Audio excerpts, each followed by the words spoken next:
Hello hi learners, how are you all? I really hope so आप सब एकदम fit fine and healthy होंगे। So class 9th के बच्चों, आज हम लोग पढ़ने वाले हैं history chapter number 3, India's internal challenges. मतलब कि जब हमारी कंट्री इंडिपेंडेंस हुई थी उसके बाद क्या क्या इंटरनल चेंजेस हुए हैं हमारी कंट्री में, उसके बारे में आज हम पढ़ने वाले हैं। या फिर क्या क्या इंटरनल प्रॉब्लम्स फेस करना पड़ा था इंडिया को, वो सारी चीजें आज हम इस चैप्टर में पढ़ने वाले हैं। Chapter number 1 and chapter number 2 already uploaded है। अगर अभी तक आपने नहीं देखा है तो please go and visit. Let's start today's video and today's session, chapter number 3। अगर आपको ये नोट्स चाहिए, ऑफ कोर्स चाहिए, तो आप ये टेलीग्राम चैनल ज्वाइन कर लो, शुभम झा क्लास 9। आपको नोट्स यहाँ पे मिल जाएंगे। नोट्स में ये जो पीपीटी, दैट इज ये जो प्रेजेंटेशन आपको जो यहाँ पे शो किया जाएगा, ये पूरा आपको दे दिया जाएगा आपको like notes in the Telegram channel. तो so please join the Telegram channel Shubham Jha class 9। चलिए तो चैप्टर को स्टार्ट करते हैं इंट्रोडक्शन से। ठीक है, अब हम पढ़ने वाले हैं some internal challenges that India faces. India बहुत कुछ इंटरनल चैलेंजेस चैलेंजेस चैलेंजेस मतलब क्या होता है, लाइक हम किस चैलेंजेस, मतलब तो आप लोग को पता होगा बेसिकली किसी भी चीज को हम चैलेंज करते हैं या फिर हमारे सामने चैलेंज आ जाता है, आपको ये डू एंड डाई करना है या फिर नहीं करना। अगर आप नहीं करते हो तो हार जाते हो, करना है तो भैया जीत गए उसमें। ठीक है, तो कुछ इंडिया को भी काफी प्रॉब्लम फेस करना पड़ा था। तो जिसमें से सबसे पहला जो इंडिया के सामने चैलेंजेस आए थे वो थे सेपरेटिस्ट मूवमेंट। सेपरेटिस्ट मूवमेंट के वर्ड से ही आप समझ रहे हो कि सेपरेट मूवमेंट। तो एक ऐसा इंडिविजुअल ग्रुप निकल के आया था। अब वो इंडिविजुअल ग्रुप को कौन निकालेगा? तो वो कोई एक पर्सन होगा। तो कोई भी एक पर्सन कुछ सामने से, लाइक रिलीजन के बेस पे, आप कह लो किसी भी कास्ट के बेस पर कोई एक पर्सन सामने आ रहा है, वो अपना एक डिफरेंट से ग्रुप सामने ला रहा है एंड वो अपने आप को डिफरेंट बता करके कुछ मूवमेंट को क्रिएट कर रहा है। तो वो आपका क्या हो गया? Separatist movement. उसके बाद जो आपको पढ़ना है इसमें वो क्या है? Issues of north east India. North east India में क्या क्या इश्यू हुआ था, नॉर्थ ईस्ट इंडियन पीपल क्या क्या इश्यूज, क्या क्या प्रॉब्लम को फेस किए थे, वो सारी चीजें हम पढ़ने वाले हैं। Next is the Naxalism movement. ये एक नक्सलिज्म वर्ड आया है एक नक्सलबाड़ी से, आप आगे जाके पढ़ोगे, बट ये एक जगह से शुरू हुआ है। ठीक है, नक्सलबाड़ी एक प्लेस था, एक छोटा सा प्लेस था, वहां से ये कहानी की शुरुआत हुई है, कैसे ये मूवमेंट क्रिएट हुआ है, वो सारी चीजें हम पढ़ने वाले हैं ये चैप्टर में। Then is communalism and the regionalism. मतलब कम्युनिज्म मतलब हो गया कि एक ग्रुप ऑफ पीपल या फिर आप कह लो ग्रुप ऑफ कमिटी जो सामने आ रही है किसी भी एक मुद्दे को लेकर के, किसी भी एक आप कह लो मूवमेंट को लेकर के, वो आपका कम्युनलिज्म हो गया। रीजनलिज्म मतलब एक रीजन में कुछ कुछ different different caste of people, region of people, वो अपना कुछ इश्यू बना रहे थे, मूवमेंट बना रहे थे, वो आपका रीजनलिज्म हो गया। तो ये सारी चीजें आज हम पढ़ने वाले हैं।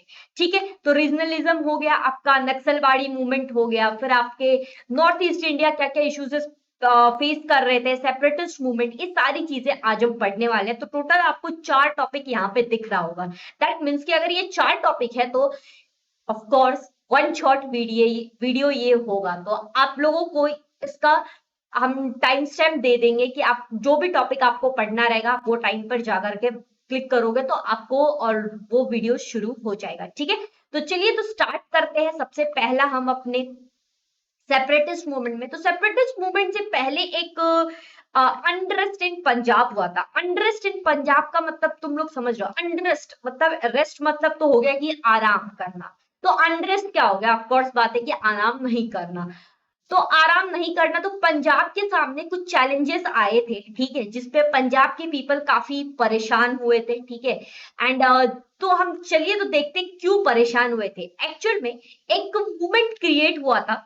ठीक है, तो पहले इस पैराग्राफ को जरा सा अच्छे से देखते हैं। Akali Dal was the major political party in Punjab.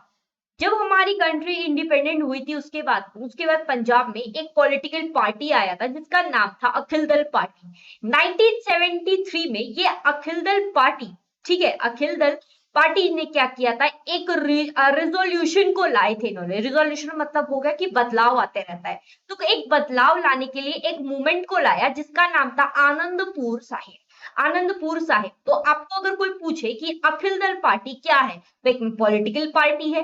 कब आया? 1973 में। इन्होंने क्या किया? तो ये किया इन्होंने क्या, एक रेजोल्यूशन को पास किया जिसका नाम था Anandpur Sahib. Okay, Anandpur Sahib. Next one is that demand of resolution. अब ये रिजोल्यूशन मतलब हो गया बदलाव। पंजाब कुछ डिमांड कर रहा था एंड वो डिमांड उनका ये था कि भाई हम कुछ रिजोल्यूशन चाहते हैं, कुछ बदलाव चाहते हैं। तो बदलाव क्या चाहते हैं, बदलाव क्या चाहते हैं, डिमांड उनका क्या था? तो डिमांड उनका ये था भाई कि Chandigarh should be made part of Punjab. Chandigarh Punjab का पार्ट होना चाहिए, सबसे पहले ये डिमांड था। दूसरा डिमांड क्या था उनका कि Punjabi speaking part in other state should be included in Punjab state. मतलब अगर किसी भी स्टेट में पंजाबी में अगर कोई बोल रहा है, कुछ कम्युनिटी के लोग बोल रहे हैं, तो वो फिर पंजाबी माने जाएंगे, पंजाब स्टेट के माने जाएंगे। थर्ड वन इज कि सिक्स पीपल का इंडियन आर्मी में रिक्रूटमेंट ज्यादा होना चाहिए, मतलब कि उनको थोड़ा सा ज्यादा सीट्स मिलना चाहिए किसपे, इंडियन आर्मी में। Also more autonomy should be given to the state of Punjab. Autonomy भी पंजाब के स्टेट को मिलना चाहिए। तो कोई अगर आपको पूछ ले, कोई कौन एग्जाम हॉल में अगर क्वेश्चन पेपर आपको पूछ ले कि क्या था पंजाब का रिजोल्यूशन डिमांड, तो सबसे पहले कि चंडीगढ़ उनका पार्ट होना चाहिए पंजाब का। सेकंड कि पंजाबी स्पीकिंग पीपल अगर कहीं पे भी है इंडिया के किसी भी पार्ट में, तो वो पंजाब के माने जाना चाहिए। थर्ड वन इज कि उनका रिक्रूटमेंट, 6 पीपल का रिक्रूटमेंट आपके इंडियन आर्मी में ज्यादा होना चाहिए, इंक्रीज होना चाहिए। And also autonomy should be autonomy should be given to the state of Punjab. ठीक है, तो ये कुछ 5 आपके डिमांड थे रिजोल्यूशन ऑफ पंजाब। नेक्स्ट जो हमारा टॉपिक यहाँ पे आता है अखिल दल का, जो एक और, क्योंकि ये रिजोल्यूशन किया है आनंदपुरी साहिब, तो इनके रिजोल्यूशन में एक और चीज था कि अखिल दल पार्टी आई पावर में 1977 में। एंड इन्होंने क्या किया था कि मेजर, इन्होंने कहा था कि हमें एक ऐसा सिटी चाहिए जहां पे मेजर शेयर ऑफ रिवर हो। अब major share of river Punjab में होता था, कौन सी जगह में, तो वो था अमृतसर। तो अमृतसर को इसीलिए क्या कहा गया था, होली सिटी। अमृतसर को क्या कहा गया था, होली सिटी। आप जानते होंगे गोल्डन टेम्पल, तो इसलिए अमृतसर को क्या कहा गया, होली सिटी। यहाँ पे 1980 में द मूवमेंट ऑफ, मतलब 1980 में खलिस्तान इंडिपेंडेंट, मतलब खलिस्तान एक जगह था जो इंडिपेंडेंट अपने आप को चाहता था, और जिसकी वजह से पंजाब से ये शुरू हुआ था कि खलिस्तान को इंडिपेंडेंट करो। क्या करो, खलिस्तान को इंडिपेंडेंट करो। ये सिलसिला शुरू हुआ 1980 में। देन आते हैं ड्यूरिंग दिस पीरियड, 1980 के पीरियड में क्या हुआ, तो 1980 के पीरियड में आपके अखिल दल पार्टी के जो लीडर थे, हिज नेम वाज संत संत हर्षचरण सिंह लोंगवल। इनका मानना ये था कि गोल्डन, ये हमेशा कहाँ पे रहते थे, ये जो डायरेक्ट करते थे अपने टीम को, आप कह लो अपने जो, क्योंकि ये पॉलिटिकल पार्टी था अखिल दल, तो ये जो अपने पॉलिटिकल को लीड करते थे वो करते थे गोल्डन टेम्पल में रहकर, गोल्डन टेम्पल में रहकर। Other side, the Golden Temple armed followers started gathering around the lunch. Staunch Khalistan supporters Sant Jarnail Singh and Brindalwala, मतलब खालिस्तान कहानी को थोड़ा समझो। क्या हुआ, अखिल दल एक पॉलिटिकल पार्टी है। अखिल दल ने अपना क्या किया, एक रेजोल्यूशन पास किया जिसका नाम क्या था, आनंदपुरी साहिब। उनमें काफी उनके डिमांड्स आए। डिमांड आने के बाद अखिल दल के लीडर कौन थे, हरचरण सिंह लीडर थे उनके।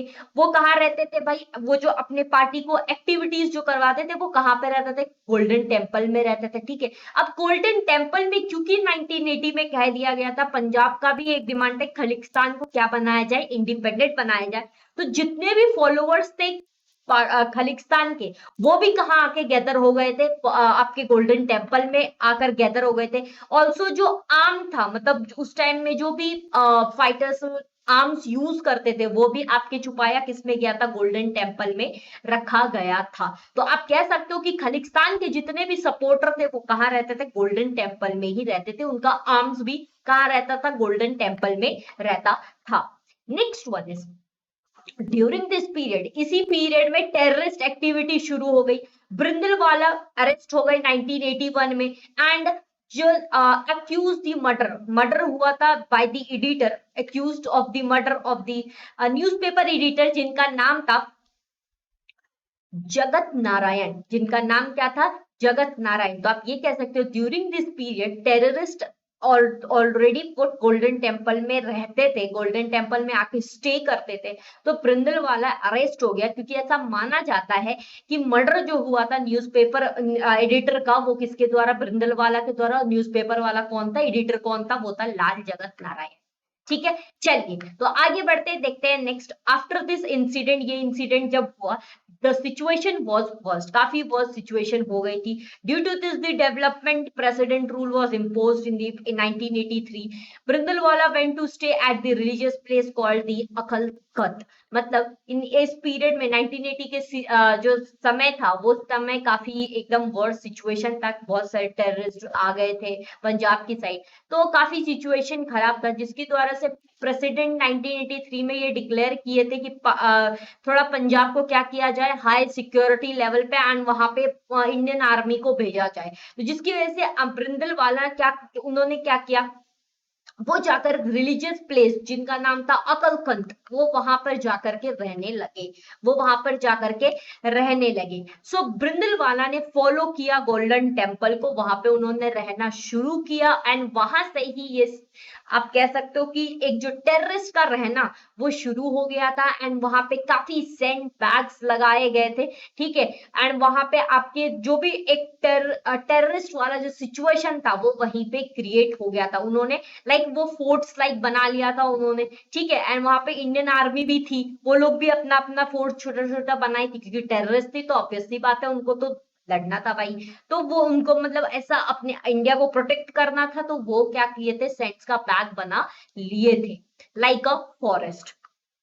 नेक्स्ट जो हमारा अनरेस्ट पंजाब की कहानी हमने जान ली है, क्या डिमांड था उनका, क्या रिजोल्यूशन था। उनको मेजर रिवर चाहिए था, जिनका मेजर रिवर जो मीट होती है वो था हमारा कौन सा, that was the holy city Amritsar का। एंड ऑल्सो जो रिजोल्यूशन काफी पास हुए थे डिमांड्स के साथ। उसके बाद अखिल दल पार्टी में जो खलिस्तान का डिमांड था, खलिस्तान में कौन से सिचुएशन आए, कौन से गोल्डन टेम्पल में थे अपने आप को प्रोटेक्ट करने के लिए। नेक्स्ट जो हमारा टॉपिक आता है वो था क्या, operation Blue star. Operation Blue star, the main task of getting the terrorist, जैसे मैंने आप लोगों को कहा कि गोल्डन टेम्पल में काफी टेररिस्ट जाके रह गए थे, क्योंकि खालिस्तान का डिमांड था उनका। तो गोल्डन टेम्पल के जो आप कह सकते हो उस टाइम में जो हमारे इंडियन आर्मी को जो मेजर जनरल थे, वो कौन थे, Kuldeep Singh Brar, Kuldeep Singh Brar. On the morning 3 June in 1984 the mission operation blue star started, the operation ended on the 6th June। क्योंकि गोल्डन टेम्पल में टेररिस्ट जाकर के छुप गए थे, तो मेजर जनरल जो थे कुलदीप सिंह बरार, उन्होंने 3 जून को 1984 में ये ऑपरेशन ब्लू स्टार को स्टार्ट किया, एंड 6 जून को जाकर के एंड हुआ। मतलब ये सिलसिला 3 दिन तक चला, 3 4 5 6, मतलब आप कह सकते हो 3 तारीख 4 तारीख 5 तारीख 6 तारीख, 4 दिन ये कंटिन्यू चला, 4 को जाकर के ये एंड हो गया operation Blue Star. In this the military operation Indian army functioned with the great resistance. Indian army जितने भी थे लोग ने अपना फुल पावर दिया एंड बेस्ट अपना दिया ऑपरेशन ब्लू स्टार में। The operation ended with the death of the ब्रिंदलवाला एंड अदर टेररिस्ट। क्योंकि ब्रिंदलवाला को पुलिस ने पकड़ा था, और पुलिस पकड़ने के बाद भी वो जाकर के कहा गोल्डन टेम्पल में छुप गए थे, तो ये जो ऑपरेशन ब्लू स्टार में ब्रिंदलवाला का क्या हो गया था, डेथ हो गया था। कहानी आपको यहां तक समझ में आ गया होगा। चलिए नेक्स्ट हम लोग देखते हैं 1986 में ये ऑपरेशन कंडक्ट हुआ था, terrorist in the golden temple once more ये हुआ था, एंड अगेन जो इसका नाम रखा गया था ये मूवमेंट का, वो था ऑपरेशन ब्लैक थंडर। पहले क्या था, ऑपरेशन ब्लू थंडर। ठीक है, उसके बाद क्या आया है 1986 में, ऑपरेशन ब्लैक थंडर, क्योंकि फिर से ये सिलसिला ये वाला टेररिस्ट वाला फिर से शुरू हुआ, एंड जिसका नाम रखा गया था ऑपरेशन ब्लैक थंडर। चलिए अब हम लोग आते हैं, अभी तक हमने सेपरेटिस्ट अपना देखा था मूवमेंट। ठीक है, उसमें हमने अनरेस्ट मूवमेंट देखा, एंड ऑपरेशन ब्लू स्टार देखा, ऑपरेशन ब्लैक स्टार देखा। ठीक है, ऑपरेशन ब्लैक थंडर देखा। अब जो अपना नेक्स्ट टॉपिक आता है वो है हमारा issues concerning east north east India. मतलब नॉर्थ ईस्ट इंडिया में क्या क्या परेशानी हुई थी एंड कौन सी मूवमेंट क्रिएट हुई थी वो आज हम देखने वाले हैं। सबसे पहले तुम लोग मुझे कमेंट में बताओगे बच्चों पार्टी कि आपके नॉर्थ ईस्ट इंडिया में कौन सी स्टेट आती है। कमेंट बॉक्स में जल्दी से यहाँ टाइप करो नॉर्थ ईस्ट इंडिया में कौन सी ठीक है, मान लेते हो तुम 9th स्टैंडर्ड के बच्चे हो, ज्यादा तुम्हें याद नहीं होगा। टेक्स्ट बुक देख लो, मैप देख करके बता दो कि नॉर्थ ईस्ट इंडिया में कौन सी स्टेट है। मैं आंसर देखूंगी कमेंट में जरूर। ठीक है, तो जितने ही बच्चे हैं 9th के जो डिमांड कर रहे थे मैम जल्दी जल्दी चैप्टर्स लाओ, मुझे आंसर मिलना चाहिए कमेंट में। चलो, तो अब हम लोग देखते हैं नॉर्थ ईस्ट इंडिया में कौन से हमारे स्टेट है। अगर आपने कमेंट कर दिया है तो बहुत अच्छी बात है, नहीं किया है तो ये देख लो, अगर किया भी है फिर भी देखो कि क्या आपने सही किया है या नहीं किया है। So first state is that is Arunachal Pradesh, Assam, Arunachal Pradesh, Manipur, Meghalaya, Mizoram, Nagaland, Sikkim and Tripura. ये कुछ स्टेट है जो हमारे नॉर्थ ईस्ट इंडिया के स्टेट है। तो ऑफकोर्स ही बात है, यही सारी जगहों में क्या हुआ होगा, मूवमेंट क्रिएट हुआ होगा एंड काफी प्रॉब्लम यहाँ के पीपल्स फेस किए होंगे। ओके, चलो आगे बढ़ते हैं। दिस स्टेट में डिफरेंट डिफरेंट क्या है, इथिक्स है, ठीक है, डिफरेंट डिफरेंट क्या है, लैंग्वेजेस है, डिफरेंट डिफरेंट क्या है, कल्चर डाइवर्सिटी है। सो अब हम लोग आते हैं इस चैप्टर को स्टार्ट करते हैं जरा। बड़े ही प्यार से हमने स्टार्ट किया था स्टेट का नेम एंड देन, क्योंकि ये इथिक्स अलग है, यहाँ पे सारे लैंग्वेजेस अलग है एंड ऑल्सो यहाँ पे आप कह सकते हो कल्चर्स अलग है।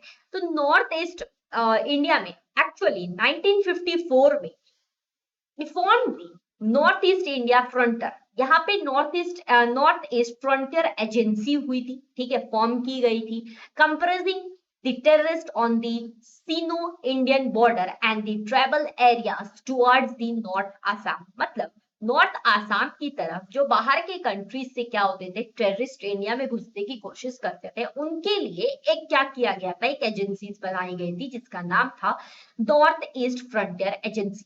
क्योंकि ये आसाम, मतलब क्या होता था कि सीनो इंडियन एक बॉर्डर था।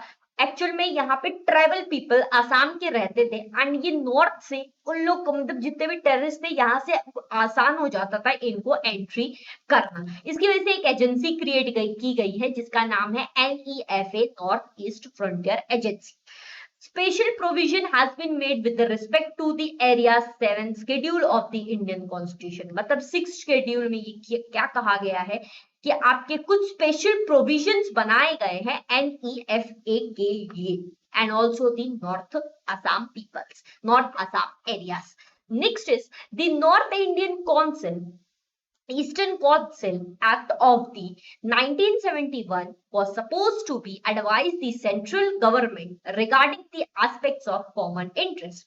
नॉर्थ ईस्टर्न के जो पीपल्स है इनके लिए क्या सेंट्रल गवर्नमेंट के थ्रू एक कॉमन इंटरेस्ट को देखा गया 1971 में एंड एडवाइस किया गया कि सेंट्रल गवर्नमेंट इनके इन कॉमन इंटरेस्ट के लिए काम करे इन दी 1971। क्या था ये कॉमन इंटरेस्ट? पहला था आपका the economic and the social spheres. मतलब वहां, क्योंकि वहां पे इकोनॉमिक काफी लो थी नॉर्थ ईस्टर्न में, जिसकी वजह से गवर्नमेंट को, सेंट्रल गवर्नमेंट को कहा गया था कि आप इस एस्पेक्ट्स पे काम करो, इन कॉमन इंटरेस्ट पे काम करो एंड ग्रो करो इस एरिया को। सो सबसे पहला एस्पेक्ट क्या था, that is the economic and the social spheres. That is the interstate transport. Transport interstate होना चाहिए, इधर का ट्रांसपोर्ट आसाम से लेकर के दिल्ली आना चाहिए, दिल्ली से लेकर के महाराष्ट्र जाना चाहिए, तो इंटरस्टेट ट्रांसपोर्ट होना चाहिए, ठीक है, गुड्स एंड सर्विसेज का। एंड ऑल्सो इलेक्ट्रिसिटी यहाँ पे अच्छी होनी चाहिए, मतलब इलेक्ट्रिसिटी का आप समझ लो उस टाइम में काफी प्रॉब्लम था, तो इलेक्ट्रिसिटी अच्छी होनी चाहिए। तो ये कुछ मेजर प्रॉब्लम थे जिनको सेंट्रल गवर्नमेंट को क्या किया गया था, रिगार्ड करने के लिए कहा गया था इन कॉमन एस्पेक्ट्स के लिए, ठीक है। चलो नेक्स्ट हम लोग देखते हैं how will see the problem of the north eastern Indian state one by one. अब हम लोग देखने वाले हैं नॉर्थ ईस्ट इंडिया का प्रॉब्लम वन बाय वन, एक एक करके हम देखने वाले हैं। तो सबसे पहला जो प्रॉब्लम था नॉर्थ ईस्ट इंडिया का, वो कौन सी जगह का था, वो था हमारा मिजोरम का। तो मिजोरम, क्योंकि यहाँ पे ट्राइब्स पीपल रहते थे, तो एक बार जरा सा हम इस पैराग्राफ को पढ़ लेते हैं। The tribes in the north east India have an accident history. With the India become independent, the government gave administrative autonomy to the district of the Mizo majority areas of the Lusai Hills. क्योंकि हमारी country जब आजाद हुई थी ना, तो उस time में मिजोरम में नंबर ऑफ अमाउंट्स में ट्राइब्स पीपल रहते थे। तो गवर्नमेंट ने क्या किया था, अपनी एडमिनिस्ट्रेटर की एटोनॉमी मतलब कुछ पावर्स दे दी गई थी किसको, लुइस हिल्स के पीपल, लुइस हिल्स के एडमिनिस्ट्रेटर को दे दी गई थी, जो आपके मिजो मेजोरिटी मिजो एक जगह है, वहां पे लुइस हिल्स भी एक जगह है, वहां के एडमिनिस्ट्रेटर को दे दी गई थी। तो मिजो के जितने भी लीडर्स थे वो लोग एटोनॉमी के लिए क्या करने लगे, डिमांड करने लगे। मिजो प्रोविजेंस मतलब मिजो का भी एक क्या बनना चाहिए, खुद का एक एटोनॉमी बनना चाहिए, खुद का एक अपना वो रूल्स एंड रेगुलेशन बना सके, ट्राइब्स पीपल अपना एक रूल एंड रेगुलेशन बना सके, इसलिए वो लोग ने क्या किया, एटोनॉमस को स्टार्ट करना शुरू किया। इन 1959 the territory of the Mizoram expired, drought. During the famine, Mizo leader the Lal Danga served the common people a lot. क्योंकि मिजोरम जब डिमांड कर रही थी कि हमारी कंट्री, हमारी स्टेट को क्या करो, एटोनॉमी में करो, मतलब हम अपना रूल्स एंड रेगुलेशन खुद बनाएंगे, हमारे कंट्री को थोड़ा सा आप रिलीफ करो। तो उस टाइम में क्या हुआ था कि वो जो टेरिटरी, मिजोरम एक टेरिटरी बन गई थी जिसकी और वहां पे ड्रॉट आ गया था, जिसकी वजह से वहां पे मिजो के जो लीडर थे लाल दंगा, उन्होंने कॉमन पीपल को काफी क्या किया था, कॉमन पीपल को काफी कहा था कि नहीं आपकी वजह से ये हुआ है। ये हुआ था आपका 1959 में। ठीक है, समझ में आया, आगे बढ़ते हैं। 1961 में लाल दंगा ने एक क्या किया था, क्योंकि ये मिजो के लीडर थे तो इन्होंने एक ऑर्गेनाइजेशन को क्रिएट किया जिसका नाम था Mizo National front, Mizo National front.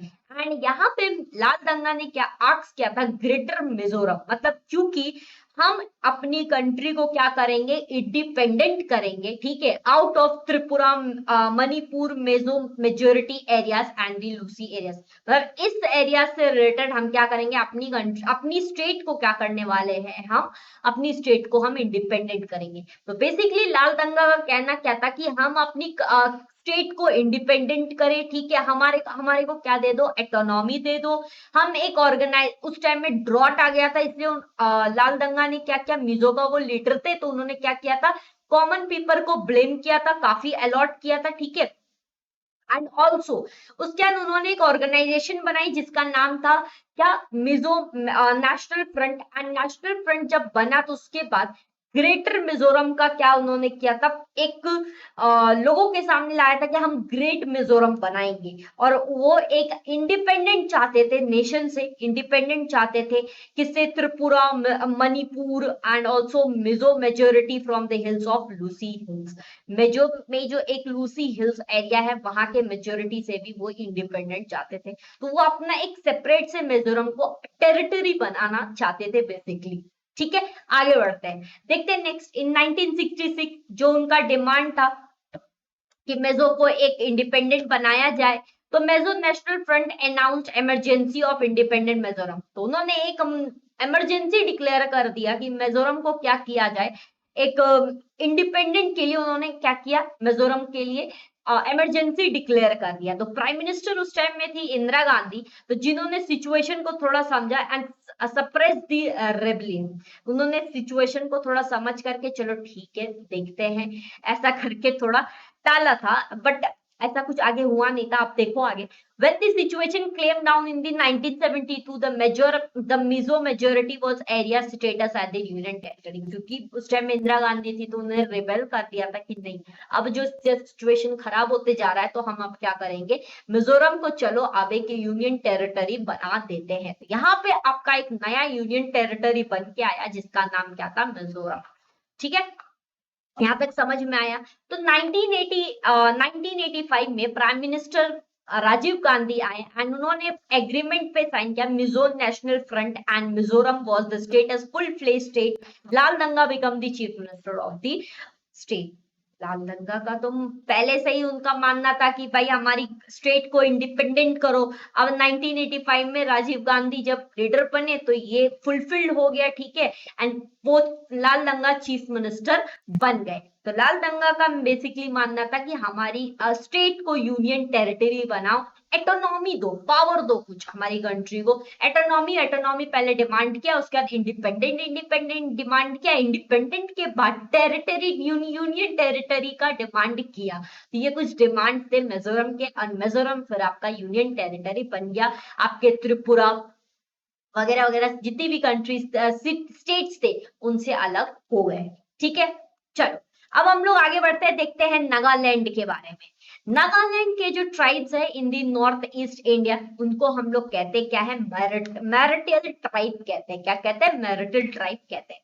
तो आपके नागा ट्राइब के जो पीपल्स है वो सेटल्ड हुए हैं ईस्टर्न हिमालयाज की तरफ, नागा हिल्स की तरफ, and border Assam and Myanmar की तरफ, ठीक है। In the 1946 some educated Naga youth establish organisation called the Naga national council.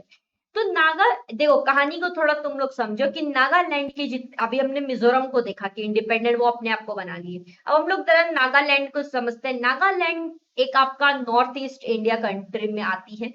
तो यहाँ के जो ट्राइब्स है नॉर्थ ईस्ट इंडिया के, नागालैंड के, इन्हें हम लोग कहते क्या है, मैरिटल ट्राइब कहते थे, ठीक है, मैरिटल ट्राइब। और ये जो मैरिटल ट्राइब है ये सेटल्ड कहाँ पे थे? ईस्टर्न हिमालय की तरफ ये सेटल्ड थे, नागा हिल्स की तरफ सेटल्ड थे, एंड ऑल्सो आसाम की बॉर्डर और म्यांमार की बॉर्डर के पास ये सेटल्ड थे। 1946 में कुछ एजुकेटेड यूथ, जो आपके नागा ट्राइब्स के कुछ एजुकेटेड यूथ थे, क्या किया था, एक ऑर्गेनाइजेशन को क्रिएट किया जिसका नाम था नागा नेशनल काउंसिल, NNC इसका नाम था, जिसमें they were lead by the Angami जपू फिजो। अंगमी जपू फिजो इस ऑर्गेनाइजेशन को लीड करते थे। कौन सी ऑर्गेनाइजेशन को? नागा नेशनल काउंसिल को, इन 1946। 1955 में शिर्क Mrs happened between the local Nagas and the soldiers of the Assam Rifles. Military action were taken suppress the सिकमिड्स। मतलब सिकमिड्स में क्या हुआ था एक्चुअल में, लोकल पीपल जो नागास के थे और जो आसाम के जो सोल्जर्स थे उनके बीच में थोड़ा सा ऐसा मतलब हो गया था फाइटिंग, ठीक है, फाइटिंग नहीं हुआ था एक्चुअल में, सिचुएशन वर्स था। तो मिलिट्री एक्शन लिया गया था सिकमिड्स में 1955 में। नागालैंड क्या चाहती थी कि वो भी ये चाहती थी कि भाई अब मिजोरम के बाद नागालैंड को भी क्या किया जाए, टेरिटरी, मतलब उनको भी यूनियन टेरिटरी बनाया जाए। तो वो मेजोरिटी पीपल चाहते थे कि उनकी मेजोरिटी क्या चाहते थे कि टेरिटरी बने, नागालैंड क्या बने, टेरिटरी बने। इन 1966 में ये 1 दिसंबर को ये फुलफिल्ड हो गया था कि ठीक है चलो अब नागालैंड भी क्या है, नागालैंड भी अपने टेरिटरी में आ गया है। The part of the Tuensang part, ये नागालैंड पार्ट बन गया था आपका ट्विंगस्टन का। तो आपके नागालैंड भी एक इंडिपेंडेंट स्टेट बन गए थे, ठीक है, मेजोरिटी टेरिटरी हो गई थी इसमें, एंड पार्ट ऑफ द ट्विंगस्टन, ये ट्विंगस्टन के पार्ट भी हो गए थे। 1963 में हुआ था ये 1 दिसंबर। फुल फ्लेश्ड का मतलब ऑथेंटिसिटी मिल गई थी। चलो नेक्स्ट हम लोग देखते हैं, अब आसाम के बारे में, मिजोरम के बारे में देख लिया, नागालैंड के बारे में देख लिया, अब हम लोग देखते हैं आसाम के बारे में। 1983 में there were the intense agitation set by all the Assam Student Union and the Assam Ganga Saram Prasad over the questions of the dominance of Assam Bengali migrant। Actual में क्या होता था कि बंगाल और आसाम आसपास ही है, ठीक है, तो उनके बीच में जमता नहीं था। तो आसाम के जो लीडर थे उन्होंने क्या, उन्होंने बोला, आसाम के जो लीडर थे वो थे गंगा संग्रम प्रसाद। उन्होंने कहा कि आसाम और बंगाल के जो पीपल्स है ये क्या कर सकते हैं, माइग्रेट कर ले, माइग्रेट कर ले मतलब एक दूसरे बॉर्डर बीच में आ जाए और ये एक दूसरे से माइग्रेट कर ले। तो ये डिमांड कुछ स्टूडेंट्स का भी था, आसाम के यूनियंस का। तो ये आया था, ये सिलसिला स्टार्ट हुआ था 1983 में। तो वो क्या उन्होंने बोला कि बंगाल और आसाम को माइग्रेट कर दिया जाए। 1985 में जो हम उस टाइम में हमारे प्राइम मिनिस्टर कौन थे? Rajiv Gandhi. Central home minister कौन थे? शंकर राव चौहान। एंड दी आसामी लीडर बने थे that were the Prafulla Kumar Mahanta. Sign and order, that means वहां पे साइन हुआ था ये कि अब बंगाल और आसाम क्या है? माइग्रेंट है, मतलब अलग अलग हम मानेंगे। ठीक है, अलग अलग हम मानेंगे। तो 1986 में इलेक्शन हेल्ड की गई थी आपके आसाम में, जिसमें प्रफुल्ल मनहूतो चीफ मिनिस्टर बने थे। End of the Asom Gana Parishad became the new. उस टाइम का जो वहां पे जो पार्टी थी वो कौन सी थी? असोम गण परिषद, ये एक पार्टी थी वहां पे, उनके ये चीफ मिनिस्टर वहां, मतलब आसाम के ये चीफ मिनिस्टर बने थे। कौन? इन 1986 में ये बने थे प्रफुल्ल कुमार मनहूतो। ठीक है, कौन से पार्टी का? That was the Assam Gana Parishad. चलो नेक्स्ट हम लोग अब देखते हैं अरुणाचल प्रदेश के बारे में। इन 1954 NEFA was created. NEFA create हुआ था आपका यहाँ पे भी, अरुणाचल प्रदेश में भी। ठीक है, इन द 1954। 1974 में 1972 में इसे नाम दे दिया गया था अरुणाचल प्रदेश। मतलब यहाँ पे सन क्योंकि सबसे पहले राइज होता है, ठीक है, तो इस रीजन में सबसे पहले सन राइज होता है। ओके, तो NEFA के बाद जो इनका नाम पड़ा था 1972 में, वो था Arunachal Pradesh. On the 20th February 1987 it got status of the constitution state, मतलब ये अपना कॉन्स्टिट्यूशन खुद बनाए। 1987 में इनको ये स्टेटस मिला। During this period, the 1960 to the 2000, Northeast India have progressed towards the more mature democracy. This area on this path of progress and decentralization, industrialization, separate education. मतलब यहाँ पे अरुणाचल प्रदेश में क्या था? Not only the Arunachal Pradesh but also in the eastern India, north east India में क्या हुआ था? 1960 से लेकर के 2000 के टाइम तक काफी प्रोग्रेस हुआ था, क्योंकि कुछ स्टेट्स यूनियन टेरिटरी बन गई थी, कुछ स्टेट एक दूसरे से अलग हो गए थे। ठीक है, वो डिमांड कर दी थी कि हम माइग्रेंट हो जाएंगे, वो स्टेट अपनी खुद की टेरिटरी बनवा लिए, तो जिसकी वजह से काफी इंडस्ट्री वहां पे गई, एजुकेशन स्प्रेड हुआ, काफी प्रोग्रेस भी हुआ, काफी प्रोग्रेस भी हुआ। एंड अरुणाचल प्रदेश में सबसे पहले सनराइज होता है, ये आपको पता होना चाहिए। चलो अब हम लोग देखते हैं नक्सलिज्म। देखो नक्सलिज्म एक्चुअल में नक्सलिज्म एक मूवमेंट का नाम, ठीक है। ये एक्चुअल में नक्सलबाड़ी एक जगह है दार्जिलिंग में। दार्जिलिंग आपका आता है वेस्ट बंगाल में, ठीक है, दार्जिलिंग आता है वेस्ट बंगाल में। और दार्जिलिंग में एक छोटा सा गांव है जिसका नाम है नक्सलबाड़ी, जिसका नाम है नक्सलबाड़ी। तो नक्सलबाड़ी में ही क्रिएट हुआ आपका क्या? नक्सलिस्ट मूवमेंट। इसका नाम एक्चुअल में क्या है? नक्सलिस्ट मूवमेंट।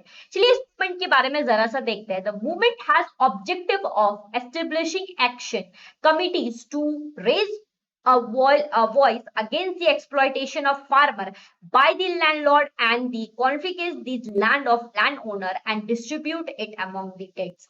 ये नक्सलिस्ट मूवमेंट का क्या था? क्योंकि पहले के टाइम में क्या चलती थी? जमींदारी सिस्टम चलती थी, जमींदारी सिस्टम चलती थी, ठीक है। तो जितने भी लैंड लॉर्ड हुआ करते थे, ये लोग फार्मर को काफी एक्सप्लॉइट करते थे, ठीक है, फार्मर का काफी एक्सप्लॉइटेशन होता था। तो नक्सलिस्ट मूवमेंट जो क्रिएट हुआ था एक्चुअल में फार्मर को प्रोटेस्ट करने के लिए, ठीक है।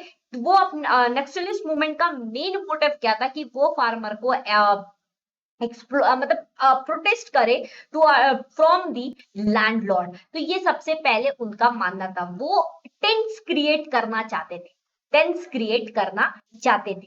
तो आई होप सो कि तुमको यहां तक समझ में आया होगा कि अभी तक हम किस बारे में बात करना चाह रहे थे। एक मिनट।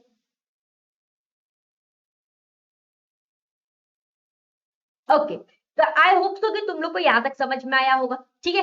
हाँ, किसी बच्चे का ये डिमांड हो सकता है कि टेंट्स का मतलब क्या होता है, तो मैं एक बार यहाँ पे आपको लिख भी देना चाहती हूँ। एक ऐसा person, a person who pays money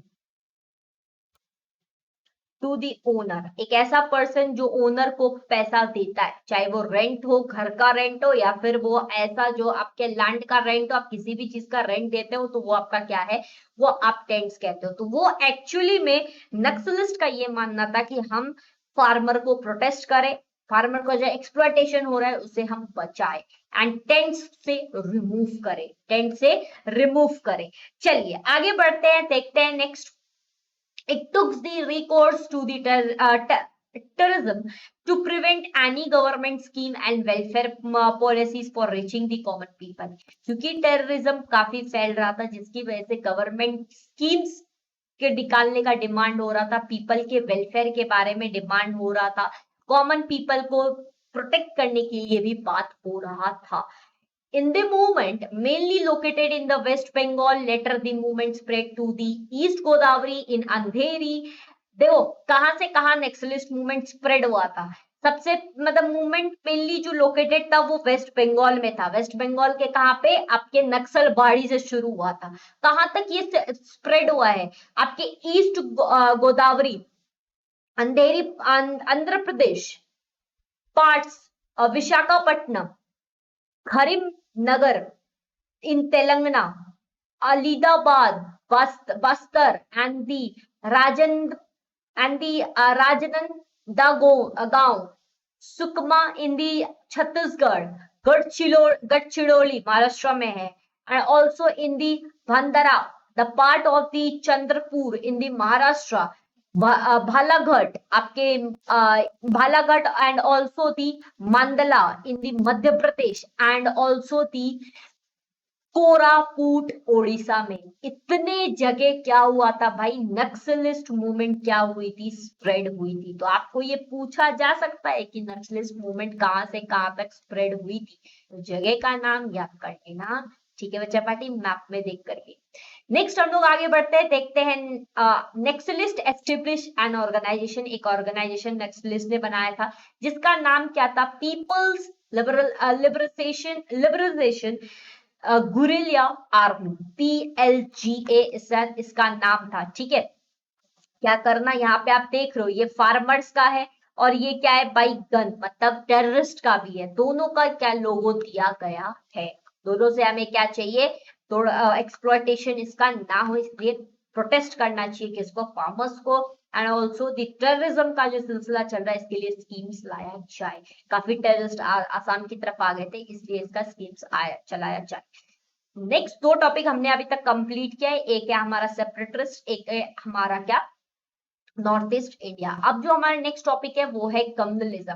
communalism actual में क्या होता है, व्हाट इज दिस कम्युनलिज्म। एक प्यारा सा बच्चा ने पूछा एक मैम को, कम्युनलिज्म का मतलब होता है एक स्ट्रॉन्ग सेंस, अच्छे से जरा पढ़ो। Communalism is a strong sense of loyalty to interest of one particular group, religious, ethics, etc., rather than to the society as a whole, which can lead the extreme behavior of violence towards the other। इसका मतलब प्यारे बच्चे ये होता है कि एक ऐसा ग्रुप, ठीक है, जहां पे क्या है, सिर्फ और सिर्फ वो अपने रिलीजियस के बारे में बात करते हैं, अपने एथिक्स के बारे में बात करते हैं, अपने कास्ट के बारे में बात करते हैं, वो पूरा होल सोसाइटी को लेकर के नहीं चलते, वो सिर्फ अपने ही बारे में बात करते हैं, सेल्फ के बारे में बात करते हैं। वो आपका क्या हो गया, कम्युनलिज्म। तो कम्युनलिज्म में हमें क्या पढ़ना है, एक्चुअल में कम्युनलिज्म, क्योंकि इंडिया देखो पहले क्या, पहले ये नक्सल, ये जो कम्युनलिज्म स्टार्ट हुई है ना, ये लोग जो कुछ पीपल्स थे ना इसमें, ये लोग ये नहीं सोचते थे कि हाँ इंडिया एक कंट्री है, इंडिया को साथ में लेके चलना है, नहीं, इन्होंने बीच में से क्या निकाल दिया, ये एक रिलीजन है, हम इस रिलीजन को मानेंगे और हमें इसे ही लेकर के आगे जाना है। तो ये लोग का जो नक्सलिज्म कम्युनलिज्म का जो माइंड था वो क्या था, नैरो माइंड था, काफी छोटा सा दिमाग था। ठीक है, नैरो मतलब हो गया पतला, नैरो ही रिलीजियस उनका डिमांड था, उनका रिलीजियस ही प्राइड था, उनका कंट्री प्राइड नहीं था। वो अलग अपने आप को लेके चलते थे और सबको कहते थे कि आप मतलब हमें ही सपोर्ट करो। So there is nothing wrong in the people of the different religions living in the together in country while they were being duly proud of their own religious, but when this pride becomes the excessive, it turns to the victory। मतलब वो अपने religious से तो खुश थे, ठीक है, वो ये नहीं मानते थे कि भाई जितने भी हमारी कंट्री में लोग रह रहे हैं हम सब एक है, ये नहीं, उनका मानना था कि हमारा रिलीजन अच्छा है। अब यही चीज जब उनका प्राइड ज्यादा एक्सेसिव हो जाता था तब क्या होने लगते थे, वॉर क्रिएट होने लगते थे। मतलब फिर क्या होता था भाई, क्योंकि अब रिलीजियस कोई एक कह रहा है मेरा रिलीजियस अच्छा है, मेरा अच्छा है, तो उसकी वजह से क्या होता है, बाकी लोग जो थे वो अपने टेम्पर्ड में आ जाते थे, फिर क्या होता था, विक्ट्री स्टार्ट होने लगता था। ठीक है, यही था कुछ मामला आपका कम्युनलिज्म में। Then is the fanaticism is based on communalism, मतलब कि क्या बेस था ये कम्युनलिज्म पे। एक्चुअल में पीपल जो डिफरेंट रिलीजियस के थे do not trust each other. Fanaticism मतलब क्या ऐसा था जो आपकी कम्युनलिज्म पे बेस था, ठीक है, ऐसी क्या बातें थी। तो पहली बात पीपल्स जो एक रिलीजियस से थे वो दूसरे रिलीजियस पे ट्रस्ट नहीं करते थे, दूसरे पीपल्स पे ट्रस्ट नहीं करते थे। They become suspicious of other, वो दूसरे के लिए सस्पिशियस बन जाते थे। And also competitors becoming different religions are looked as the enemy, मतलब वो ऐसा कंपटीशन करते थे कि दूसरी जितनी भी रिलीजियस थी उनको ये मानते थे कि एनिमी, लाइक हम कह सकते दूसरी रिलीजियस को हम क्या मान रिलीजियस को क्या मान लेते थे, एनिमी। अब तुम लोग पूछोगे कि मैम ये कॉम्पेट्रेट्स मतलब क्या होता है, तो यहाँ पे मैं लिख देती हूँ कि कॉम्पेट्रेट्स मतलब होता है एक ऐसा person who comes from the same country, एक ऐसा पर्सन जो सेम कंट्री से है एंड रिलीजन की वजह से क्या हो रहा है कि आपस में ये लोग एनिमी एक दूसरे को बोल रहे हैं, ठीक है, सेम कंट्री से। चलिए आगे बढ़ते हैं, देखते हैं नेक्स्ट। ट्रस्ट इनके बीच में बेसिकली नहीं था, को एग्जिस्टेंस था ही नहीं ट्रस्ट का। And trust break, social unity, ये सब चीजें कुछ थी ही नहीं इनके, ठीक है, यूनिटी नाम की चीज नहीं। अब आता है why, what are the ways to overcome socialism. Socialism को ओवरकम करने के लिए क्या चाहिए, क्या करना पड़ेगा। सबसे पहले We should mix the people of different religion, her different religions को एक साथ आना पड़ेगा। दूसरा, we should accept the good practices, ideas of each other, मतलब हमें एक दूसरे को समझना पड़ेगा, एक दूसरे के आइडिया से हमें सेटिस्फाइड होना पड़ेगा, समझना पड़ेगा। तो ये कुछ है जो कम्युनलिज्म से मतलब कम्युनलिज्म को ओवरकम करने के लिए हम कर सकते हैं। Third, we should able to look at and understand our economic and social problem. ये रिलीजियस को मैटर को ना उठा करके हमें ये समझना पड़ेगा कि इकोनॉमिक और सोशल प्रॉब्लम हमारे आसपास क्या है, इकोनॉमिक कहाँ तक है, इसके ऊपर ज्यादा फोकस करना पड़ेगा। ये सोशलिटी को हटाना पड़ेगा, रीजनलिज्म को हटाना पड़ेगा, ठीक है। नेक्स्ट, फोर्थ, क्या करना चाहिए ओवरकम कम्युनिज्म को करने के लिए। We should reach for the economic politics और historical reason that they responsible for disturbing religious harmony, मतलब क्या ऐसा पास्ट में था जिसकी वजह से ये सिलसिला शुरू हुआ, उसको ओवरकम करना चाहिए, उसको ही खत्म कर देना चाहिए, उसके बारे में सोचना ही चाहिए। हमेशा हम कहते हैं ना कि पास्ट भाई, मतलब हम ऐसा ऐसा कहते हैं कि खाली दिमाग शैतान का काम। क्यों शैतान का काम? क्योंकि खाली दिमाग में सिर्फ हम पास्ट को सोच करके क्या करते हैं भाई, कुछ गड़बड़ कर देते हैं, तो वही सोचते रहता है जिसकी वजह से प्रॉब्लम क्रिएट हो जाती है। जहाँ पे हिस्ट्री शुरू हुआ उस रीजंस को जानो और छोड़ दो भाई, छोड़ने के बाद या फिर उसे ओवरकम कर दो। तो ये कुछ वेज है कम्युनलिज्म को ओवरकम करने के लिए। आई होप सो तुम लोग को कम्युनलिज्म समझ में आ गया होगा। अब लास्ट टॉपिक है आपका regionalism. Regionalism means having existent pride about reasons, मतलब हम एक रीजन को लेकर के, रीजन मतलब एक जगह को लेकर के प्राइड में बैठे हुए हैं, गर्व में बैठे हुए हैं कि नहीं हमारा ही एरिया अच्छा है, हमारा ही रीजन अच्छा है, तो वो आपका क्या होगा, रीजनलिज्म क्रिएट करता है। Regionalism thrives on the regional imbalance development, क्योंकि हम अगर अपने ही रीजन के बारे में सोचेंगे तो क्या होता है भाई, ऑल ओवर हम डेवलप नहीं कर पाएंगे। It is the post independence period, so some states achieve more progress while some state, क्योंकि हम अगर अपने स्टेट को अच्छा मानेंगे, ठीक है, या फिर अपने स्टेट के बारे में होता है कि नहीं भाई बाकी स्टेट कुछ भी नहीं, हमारी स्टेट अच्छी है, तो ऐसे में क्या होता है कि कुछ स्टेट, क्योंकि इंडिया इंडिपेंडेंट कंट्री है जिसकी वजह से एक का इंटरस्टेट जरूरी है, क्योंकि हर जगह नेचुरल रिसोर्सेज तो है, बट अब ए जगह पे कुछ और है और बी जगह पे कुछ और है, तो ए की आवश्यकता पड़ती है बी को आवश्यकता पड़ती है ए की। तो जिसकी वजह से हम ये कह सकते हैं कि कुछ स्टेट क्या होता है कि बहुत प्रोग्रेस कर जाते हैं क्योंकि उनके पास क्या है भाई, बहुत सारे उनके पास रिसोर्सेज है, और कुछ स्टेट नहीं कर पाते क्योंकि उनका रिसोर्सेज कम है। तो हम एक दूसरे स्टेट्स को इक्वल मानना चाहिए। तो प्रोग्रेस स्टेट्स क्या होता है, प्रोग्रेस स्टेट्स कौन सी है, लाइक महाराष्ट्र, गुजरात, पंजाब एंड तमिलनाडु, क्योंकि यहाँ पे क्या है रिसोर्सेज ज्यादा है, जिसकी वजह से ये अपने कंट्री को मतलब अपनी स्टेट्स को बेस्ट मान करके प्रोग्रेस कर जा रहे हैं। बट बैकवर्ड में कौन रह जा रही है, कौन सी स्टेट्स? उड़ीसा, बिहार एंड आसाम, ये कुछ स्टेट्स है जो बैकवर्ड में रह जा रही है। तो इसलिए प्रोग्रेस स्टेट्स हेल्प कर सकती है बैकवर्ड स्टेट्स को। बैकवर्ड स्टेट्स के पास जो भी रिसोर्सेस है एक दूसरे के साथ मिलकर अगर काम करेंगे तो वो क्या होगा, कंट्री का डेवलपमेंट होगा, स्टेट्स का नहीं कंट्री का होगा। क्योंकि ओवरऑल जो जीडीपी, नेशनल जीडीपी निकल के आता है वो क्या निकल के आता है, कंट्री का ही निकल के आता है। ठीक है, वर्ल्ड रिकॉर्ड जब बनता है तो वो कंट्री का ही बनता है। चलो, तो यहां तक तुम लोग को समझ में आ गया होगा। नेक्स्ट टॉपिक, नेक्स्ट जो हमारा रीजनलिज्म में है वो है regionalism can affect the develop as the undeveloped states, मतलब जिसके रीजनलिज्म थोड़े से अनडेवलप्ड स्टेट्स के लिए अफेक्ट पड़ जाती है। एंड ऑल्सो पीपल जो डेवलप्ड स्टेट में है वो और सुपीरियर हो जाते हैं, और अनडेवलप्ड स्टेट में जो है वो क्या हो जाते हैं, इंफीरियर में चले जाते हैं, मतलब उनका ज्यादा डेवलपमेंट नहीं हो सकता है, वो सिर्फ कल्चर्स पे ही रह जाते थे एंड रिलीजियस पे ही रह जाते हैं। People from the backward area need across, मतलब बैकवर्ड पीपल्स जो भी है, बैकवर्ड रीजन से जो भी है उनको थोड़ा ज्यादा हेल्प चाहिए होता है। This lead to the regionalism, ये माना जाता है रीजनलिज्म, मतलब अगर हम एक दूसरे के साथ में काम करेंगे तो साथ में बढ़ेंगे, अकेले काम करेंगे तो अकेले से बढ़ के भी कितना बढ़ेंगे, ग्रुप में क्योंकि माना जाता है। तो एक आदमी अगर ग्रुप में काम करेगा तो कितना आगे बढ़ेगा, ग्रुप को अगर ग्रुप में सब अगर काम करेंगे एक दूसरे के साथ तो क्या होगा, ज्यादा अच्छा होगा, पोटेंशियल बढ़ेगा, तो जिसकी वजह से ज्यादा डेवलपमेंट होगा। ठीक है, तो क्या what are the more problems, क्या है और problems apart from this several problem. इस प्रॉब्लम जो अभी तक हमने देखा, बैकवर्ड सुपीरियर, मतलब फ्रंटियर्स में जो भी है, डेवलप्ड स्टेट जो भी है वो सुपीरियर है, बैकवर्ड में है वो नहीं है। इसके अलावा और क्या प्रॉब्लम है, उसके अलावा और जो प्रॉब्लम है, over population, cleanliness, agriculture, problems of farmers, poverty, ये ऑफ हाउसिंग, फूड्स, ये कुछ प्रॉब्लम है, ये सब भी जिसे देखना चाहिए एंड इन सब पे वर्क करना चाहिए गवर्नमेंट को भी एंड ऑल्सो आम जनता को भी। गवर्नमेंट अकेले काम नहीं कर सकती जब तक आम जनता उनके साथ नहीं मिलेगी। जब हम सब एक साथ काम करेंगे तभी डेवलपमेंट होगा, कोई एक से नहीं होगा।